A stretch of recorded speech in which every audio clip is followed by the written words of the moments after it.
As everybody's joining, if you wouldn't mind in the chat, putting in your name, the organization or company you're with, and where you're located. And welcome back to those that joined us yesterday. We do have the webinar from yesterday recorded on our site already, and we will also be recording today's session. We'll give it a couple more minutes.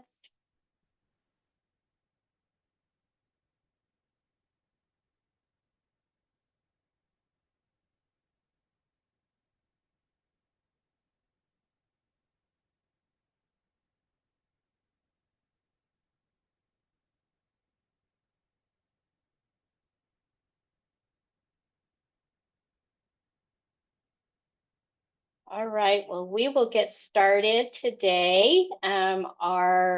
This is the second session of our four-part series. And today we're going to focus on providing on-site or near-site childcare. And I'm going to turn it over to Jason, who's going to lead this information. He's our subject matter expert in this arena. So thank you, Jason, for leading this today. Yes, thank you, Lena. Thank you, everybody, for joining. Subject matter expert, I will take it. Thank you. Just to make sure everybody can see my screen. Yes? Yes? Okay. Yes. Just so everybody knows, we are here to talk about on-site, near-site care. Just to add to the introduction, for those who may or may not know me, my name is Jason Nitschke. I've been working with business owners, operators of various kinds, starting, growing, expanding, stabilizing, and exiting their businesses since 2014 across all industry sectors. The last 3 of my years have been here at 0 to 5 Montana, working specifically with early childhood businesses. However, my first early childhood client was back in 2014, and now 11 going on 12 years later, we're still regularly engaged.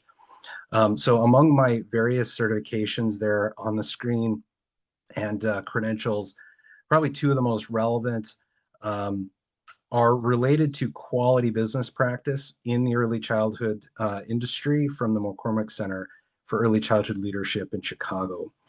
For a bit of additional background, I've been an entrepreneur twice in my past and come from a family of entrepreneurs, but like many people who own and operate businesses, my academic background is not in academically traditional business stuff.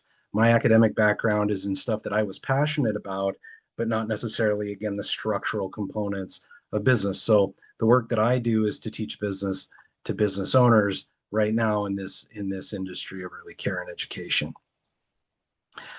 Quick once over here of kind of my goals for you all in this presentation and what the strategy of providing on-site and near-site care for employees will kind of entail. First thing is that if you are to invest in providing on-site or near-site care, we want to address the elements that you should consider and if this is a strategy that will make sense for your business and your employees. So I'm going to go over some definitions. This is our agenda for the day. Some definitions and benefits. We'll talk a little bit about needs assessments or employee surveys with your staff to identify the things that they say they want and need. I'll touch on the idea of control and how much of it that you want to have or may not want to have. I'm also going to assume that many of you are not familiar with this highly regulated industry of childcare. So we want to make sure you've got some subject matter experts like myself supporting you to make a high quality decision. The land, building, facilities proposed to be used for the project, those also need to be kind of fundamentally understood.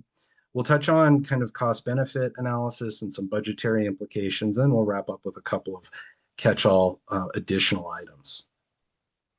So I'd like to first start with a kind of quick personal anecdote about a past employer of mine that provided on-site and near-site care and what that really meant for me. I was working for the state of Illinois in 2012 and 2013 when my daughter was born.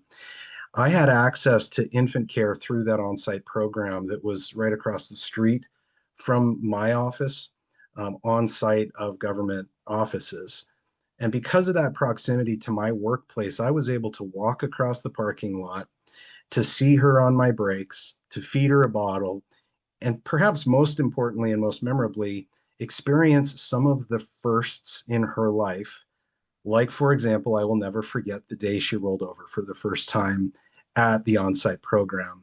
I'll never forget that, the smile on her face and the joy that brought me. And if you put yourself into the shoes of your employees, you can imagine how much peace and happiness that might bring to you, how much harder that employee might work because of the benefit that's been offered to them, and how much better of an employee, more positive and engaged in the culture of your organization because they get to experience things easily, like seeing their kiddo roll over for the first time or maybe take their first steps. So as we get going, let's kind of start with some basic fundamental definitions. So we're all speaking the same language here. The basic definition, this may come as obvious, but I don't want to make any assumptions. The basic definition of an on-site program really is one that is actually on the location of the employer's property. As I mentioned in my example, this offers the maximum convenience for the employee. It helps to reduce the amount of time that they spend stuck in traffic and whether or not they're late to see you and to perform for you. And like me, really did offer increased levels of peace of mind, knowing I could go over and see my child during their formative years on a 15-minute break, or even go have lunch with her. A near-site program would be close to your place of business, but not necessarily immediately within proximity. Obviously, the similar benefits apply here, such as reduced commute time and ensuring they're on time with you and present and ready to work when you need them. So I'll also pause here to point something out that is important food for thought for every business considering creating a childcare benefit, including on-site and near-site care. The Buffett Early Childhood Institute has surveyed parents nationwide, and among their top findings was that most parents, according to their data, prefer childcare closer to home than closer to work. And by the way, I just have to say we're talking about Warren Buffett's Early Childhood Institute at the University of Nebraska, not Jimmy Buffett's Institute for Cocktails in Margaritaville.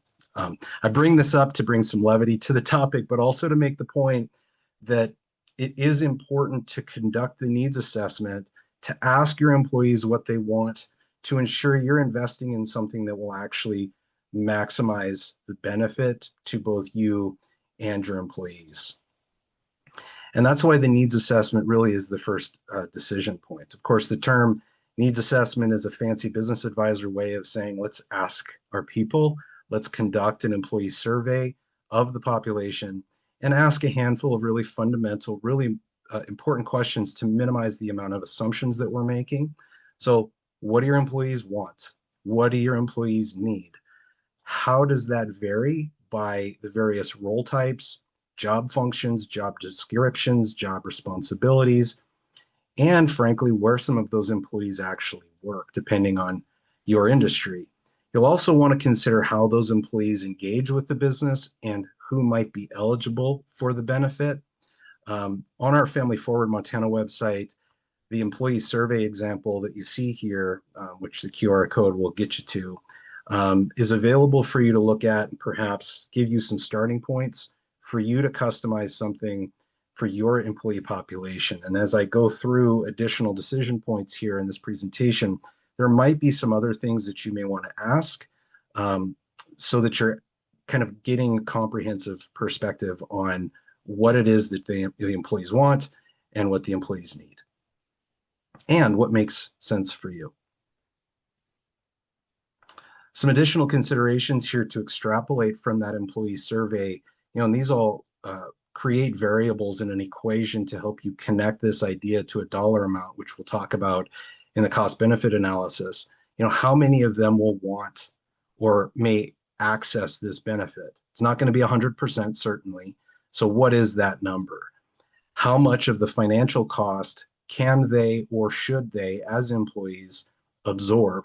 And then where do they want these options? On-site, near site, near home? Again, as it relates to not Jimmy Buffett, Warren Buffett, and his early childhood institute at the University of Nebraska. I'll just also point this out too. There will be no one size fits all solution. You're just going to have to pick the thing that is the best for you, that makes the most sense for your investment. And as it relates to creating or supporting an on-site or near-site program, your business should investigate and seriously consider the amount of control that you want to have over it. I hear this statement, and I know some of my coworkers on the call today also hear this, quote unquote, I want to offer the benefit, but I don't want to go into the childcare business. On the flip side, some leaders do want to ensure that the program or programs they're investing in and supporting are viable and sustainable and high quality, both short-term and long-term. And therefore, you may want some degree of control. And I don't mean that in an oppressive way. I mean, what kind of insights do we want to have on this benefit that we're creating? So if the program is going to be owned and operated by your school or your business, how will that ownership and operation be structured? Will it be a department of your business? Will it be an affiliated entity, but structured independently? Will you provide the space and potentially put out a request for proposal for an existing childcare program to contract and run on your behalf? And if you're going to be providing financial support to a third-party contractor, how much visibility and transparency do you want to have to ensure that your investment is actually good money being spent in a good facility that will be long-term beneficial to your organization? So just a few considerations on this topic to think about. And if you're going to contract this benefit to a third party, I would really want to have some fundamental due diligence questions that you ask and pose of that contractor, such as, how long have you been in the industry? What is your history with the program type, family group, or center? What type of curriculum will you offer? Is that the type of curriculum that's in line with what my employees tell me they wanted in the employee survey? What's the profitability of that organization and that entrepreneur's history? What are teachers to be paid? What are the annual average turnover rates for those teachers in that program? There are a whole spectrum of questions you may want to know answers to, really to make a high quality, well-informed decision for your investment. The third decision point here for consideration is, if you're not experienced in doing something like this in an industry like this, or even in building a benefits package that's kind of alternative, who is? And that may need to include your operations and administrative teams, HR, finance. All of them should weigh in on these types of decisions. It may also need to include external support, including subject matter experts like myself, an industry-specific business advisor. And one additional point I think that's worth pointing out here, if this is going to be an offering internal to your organization, we need to get clear about what those staff positions that will run those programs and provide those services, what their job titles are, and what they should be paid. The Bail team resource there, the image in the center of the screen with the QR code next to it, might help you visualize what some of those external advisors might need to look like to be helpful through the project. And then the resource on the right of the page is a staffing pattern and wage scale template we have available on our website that was created and populated with things like the actual titles of the positions in an early childhood program. Those are straight out of childcare licensing administrative rules from the Department of Public Health and Human Services.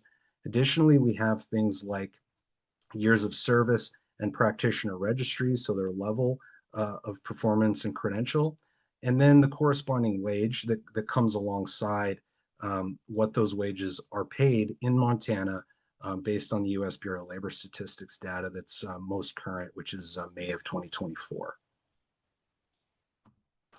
So a fourth decision point here to consider is really related to the actual location of the facility in which the program will be run. A couple of different components here. your local jurisdiction, the town, city, or county, they all have zoning, health, and fire regulations. One of the most fundamental questions we need to ask and answer when considering the development of an on-site or near-site program is, can I do what I'm proposing to do in the place I'm proposing to do it? It's a blog that I put together a few months back because sometimes folks skip this process, and it is very important and can lead to unfortunate outcomes when you invest in something that you can't actually do in the physical location you're proposing to. So zoning regulations vary by jurisdiction. So we want to, recommend you to go straight to the horse's mouth to make sure that you can do the thing you're thinking of. And that would be typically your local community planning department, wherever you're physically located, and the zoning restrictions and definitions there. The second facility consideration really is actual space. Montana Child Care licensing requires 35 square feet of indoor space and 75 square feet of outdoor play space per child. This is really the equation that determines the type of program you'll have, a family, group, or center, which calculates the licensed capacity of the total children in care at any given time. And it also helps to inform the student to teacher ratios required by age groups served. So that there is a link to the blog on our website, and I am going to get you a link to childcare licensing administrative rules towards the end of our slides. The next decision point is about budget and overall cost benefit analysis related to the project itself, the direct and indirect costs related to losing employees, and the cost to operate the overall program. So as you do this cost benefit analysis, be sure to include an assessment for things like increased productivity, improved workplace culture. How you quantify happier employees is, I suppose, debatable, but it can be done. And then the overall cost savings tied to the reduction of turnover within your workforce because of the benefit. And as an economic development professional for 8 years prior to coming to 0 to 5, I did plenty of work trying to understand how businesses can attract workers in an employment environment with good unemployment rates and not so good labor force participation rates. And one thing I can tell you is that innovative benefits like family-friendly business practices and childcare benefits like on-site and near-site care potentially can open up a different target audience for your workforce because of that benefit in and of itself. And the last consideration I have here for you is it is a good idea to allocate a meaningful amount of marketing capital and messaging effort to make sure that everyone understands that this benefit exists and that it's accessible to them. The last thing you want to do is invest money in creating an on-site or near-site program only to have nobody know about it, despite the fact that you've told them twice. We do hear that stuff, and there's some, Kayla on the call will tell you things like rules of 7. You need to have 7 different touch points with somebody before they actually remember stuff or change behavior or whatever that may be. That's a good marketing rule. A couple of other final considerations here for you, number 6 and 7, as you consider the creation of an on-site or near-site program that you have some control over or contract out. And the first one is parent choice. Some parents do want their children in smaller in-home environments. Others, like myself, prefer a larger kind of institutional environment. There are pros and cons to each, and so it's worth asking your families what it is that they might want in terms of the environment itself. And also remember that early childhood education, brain development happens. The statistics and the science is pretty clear that brain development, a lot of it happens between age 0 and 5. And there are a variety of approaches to stimulating brain development in early childhood education settings related to the program's curriculum or approach to teaching things like social, emotional literacy and numeracy that are age appropriate. So parents may have opinions on that too. And the last point here really is access. Do you want this program to only be available to employees, or could it be open to the broader public, which might help its financial viability? Or will there be some sort of prioritization? And I'll just use a quick example from my community. I'm in Great Falls. Great Falls College MSU has an on-site program that is contracted to a third party. Um, and it's gone through a couple of different contractors in its lifespan. And the prioritization is faculty, staff, and students have first access. And when and if the program is under enrolled, it's then open to the public. So just a quick example there. So I've got 4 pages of final thoughts, which maybe isn't really final thoughts. But as we get close to closing here, no doubt this will get complex. All of the considerations and food for thought items that I've mentioned may and likely have an "it depends" answer. I think a good business advisor will answer any given question well with "it depends, tell me more about context."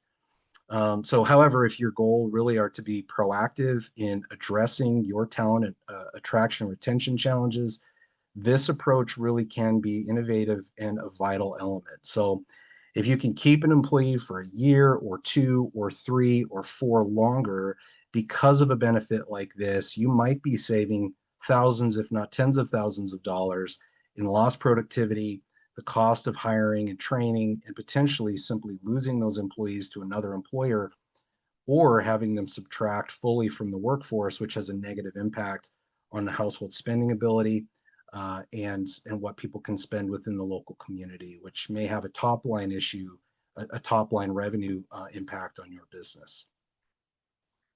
Final thought number 2. Throughout the slide deck, I've pointed out a handful of resources with various QR codes. We will share these slides with you. Obviously, you'll have the recording as well, so you can access these resources.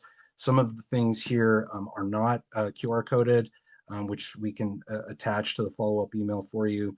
Things like the state of Colorado's resource on this topic, some financial projection templates if you're interested in them, and also to the childcare licensing rules package, so you can get to know some of the official particulars related to early care and education environments. Final thought number 3, certainly I'm here to help anyone wanting or needing additional support or wanting to ask and answer some questions specifically about the nuance of childcare and starting one, or maybe even navigating a collaboration or a contract with an existing provider. That QR code goes directly to my calendar link. You can put time, you don't need to ask for permission, just put time on my calendar as it fits your availability. The last thing really here is about the IRS and the tax credit that may apply to some of these types of investments. Obviously, I am not a CPA, a tax professional, or an attorney, so we would encourage you to engage with one specifically on this topic. But the IRS 45F employer-provided child care credit can be stacked on top of eligible business expenses to maximize your tax benefit on this. The QR code there goes to our resource library page, and then 4 additional things that you can search for. This is our childcare Montana Childcare Business Connect website. 4 different things: the IRS website on the 45F and 3 additional resources which provide some examples on how to kind of calculate what that tax benefit might look like. And with that, I think I'm on time and happy to take any questions.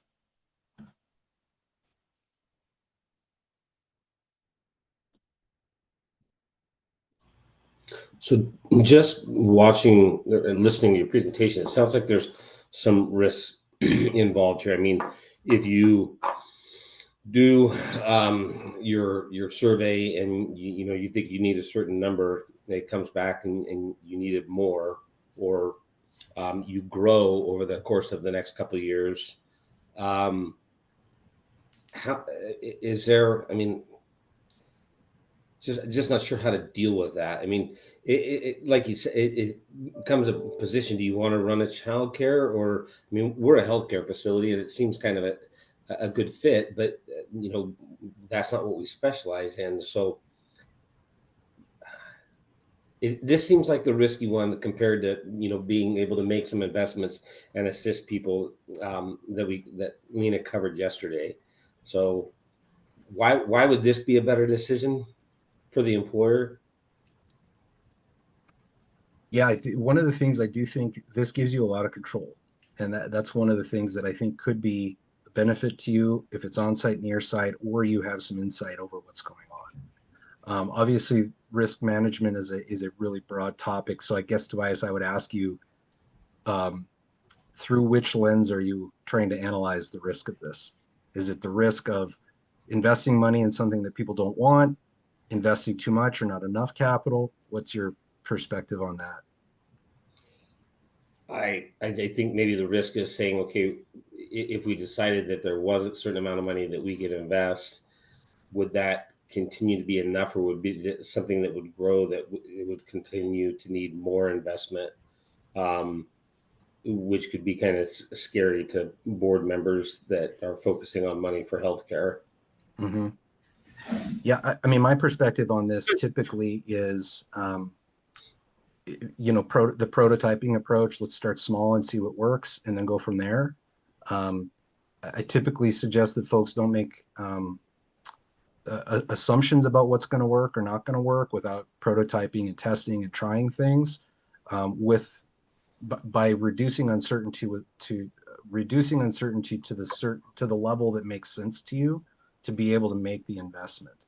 Growth strategy is going to be difficult for you because, in the healthcare world, we know that most healthcare organizations are growing. There is that need. Where you're going to grow, you may not know until you do a more comprehensive strategic plan to analyze what that looks like for your organization, what growth looks like for your organization, and then where childcare and that childcare benefit fits. Yeah. Well, thank you. You had a lot of good points to consider in that. I appreciate that. Yeah, thank you. Any other questions? Hi, Lisa Bergman here. Hi, Lisa. I'm kind of in the middle of this process because where I work at Brett's RV in Missoula, they had an on-site childcare that was not licensed, and it was a smaller facility. So they decided to change their investment and build a childcare facility and license it and everything. So we're doing that, and we're winding down our summer crew, and we're finding that the employees that this was all started for years before I came on board now have kids that are school age. And so there's very few younger ones for this program to be strong as we head into the fall. So I'm going to open it up to friends of our business first, and then see how that goes. And then if that doesn't go, then open it up to the public. So I didn't know if that fits into the grant that I'm looking at this for. And if that does, with the business who is already providing licensed care, which, I mean, we're just now getting licensed. So it's all like, this is all just going so fast. I'm not sure where I fit in. I think I'll defer to Lena on that question. Lena. So Lisa, we might have to have a offline conversation. I think the biggest thing is if you're applying for the grant, the core of it is the employees that would benefit from that. If you're not going to have any employees that would be able to access it or, participate, then that potentially may not make you eligible. But maybe if we can, I'd be glad to have a conversation further so I can understand all the details to it. Okay. Yeah. Our numbers, we are employee based right now. And the, let's see, 6 families that are using us now, it will be down to 2 families. And then the after school kids will still come. Okay. But the bread and butter, as we all know, is the 4 and unders who would not be going to school. And so to maintain it in a business model that's actually going to work to provide that care is where we're looking at expanding, because the after school care won't financially fulfill that need that they tried to open it up for. So Lena, I'm going to take your name, and if you can email me your email directly, we can go from there. Does that Yeah. sound okay? Okay. Yeah, that would be great. All right. Thank you. Lena, if you don't mind, I may just chime in on a potential solution here. A couple of different things, Lisa. I mentioned that not knowing what your staffing needs are right now, where you are, if you're having trouble filling all your spots and roles, creating or having this benefit being marketed in an alternate or different way might open up your talent pool. The other thing too that might be, and I defer to Lena on this, but one idea would be Brett's RV could bring together a coalition of other employers that could be the collective applicants. I'm not sure exactly where that would fit for Lena's eligibility, but it might be not just you that makes the application, but it's a coalition of employers. Yeah, I wonder if that fits into the Friends of Brett's piece that we're trying to do right now, where we expand outside of the Brett's umbrella into businesses that are, friends of them, basically, or like you said, that would be Yeah.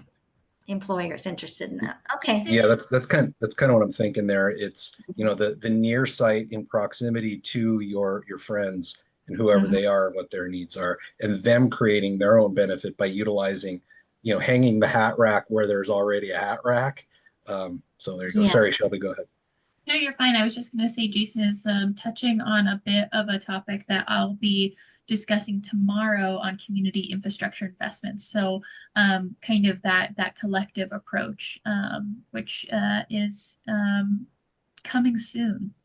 Okay. Well, I'll look at that tomorrow and see if I can jump on. Staffing is the only concern there. Make sure we're covered, but I think I might be able to do that. I appreciate your time, and it was also nice to be able to check off what they did do already and how that's been successful for them already. So that's great. And it'll be recorded, so you can check it out later. All right. Thank you. Jason and Lena, this is Jennifer Fowl with the Central Montana Child Care Alliance. And I had a question about yesterday, Lena, you mentioned that there needed to be a direct benefit to employees starting in October. And so some of these projects that we're talking about, whether it's this on-site or near site, or even tomorrow when we talk about community infrastructure, that's really hard to get going in less than 2 months. So can you expand on that a little bit more? If something is not open October 1st, but efforts are underway to get it opened, how would that affect your eligibility? I think, well, in the grant proposals, you'll kind of give an overview of what the strategic direction will be. I think the biggest thing on that is, let's say, for example, it's something that's kind of arm's length, like a consultant type thing that is just really in early stages where there isn't really determination, like you've gone through the licensing ordinances and all of that, where it's unclear when the employee benefit would be received. I think it also, when you're doing community infrastructure, making sure the businesses that are coming together, that it has that the employees of those organizations will have benefit from it. So what we're looking for, especially when you're looking at community infrastructure, on-site, near-site childcare, is the planning demonstrating that those employees will have access once the project comes together, rather than it being very vague in that process. Does that help? Yeah, I think it does a little bit. I haven't looked at the actual application itself, but is it the exact same application that was put out earlier this It's year? pretty close. There's been a few tweaks on it. Okay. I think that just a little feedback I would give on that application, and I don't know if it's too late to change it, but the amount of space to adequately answer the questions I thought was really tight.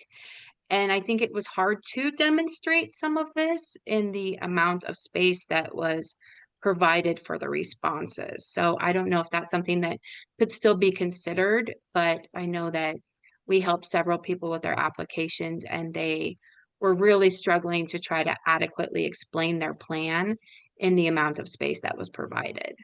So, No, that's, I appreciate that information. I think we did twofold on that. Tried to make sure that there was a consistency on characters, right? Because as you're reviewing applications, you need to like get it to the point. And then we also added the functionality of uploading additional documents. So if there was an expanded information on it, you know, people can contribute.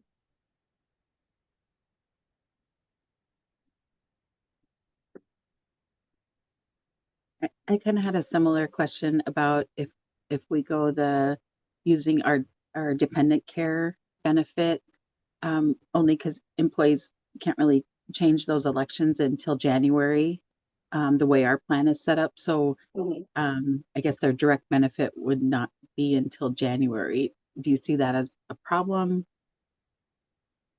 So, because the employer contribution part of it can't be adjusted because they've already committed to their monthly amount. Is that right, Paula? Right, right. 2025.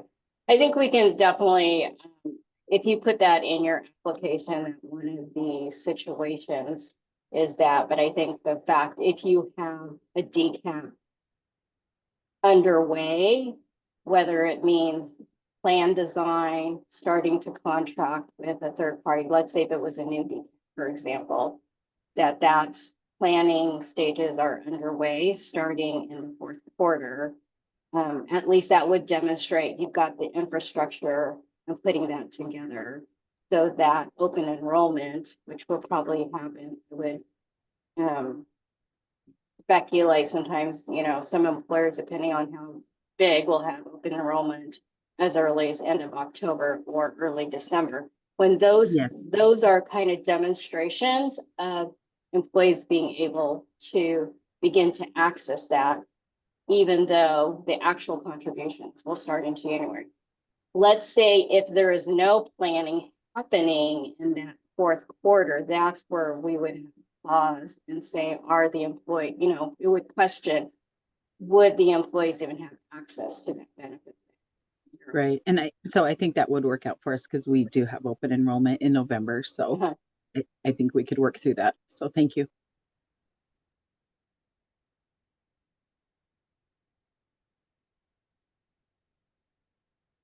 Any other questions?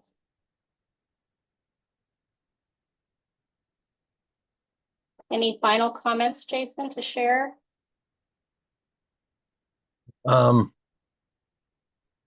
I talked about 7 or 11 things. There's a lot more to it, right? I mean, so that's what we're here for, to support you in your ideation process, the program design process. That's, you know, Lena, Shelby, myself, others, whatever that may look like. If you've got questions, I would just say, you know, don't hesitate. If you're looking for something specific in childcare licensing rule, and you don't know what you're looking for, let us know, because at least I've read it twice. You might be able to accelerate your process.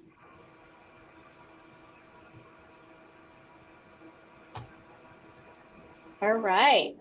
Well, we'll give you all a little bit of time, if you can, and are available tomorrow. Join us, same time. Shelby will be going over the community investment infrastructure part of the grant, one of the grant options. And then we will conclude this 4-part series on August 5th, and that will cover priority wait list, reserving slots, and backup care. But in the meantime, again, visit our Family Forward Montana website, even our Business Connect. There's lots of resources that we have. And thank you again. We look forward to connecting with you tomorrow. If not tomorrow, then on Tuesday.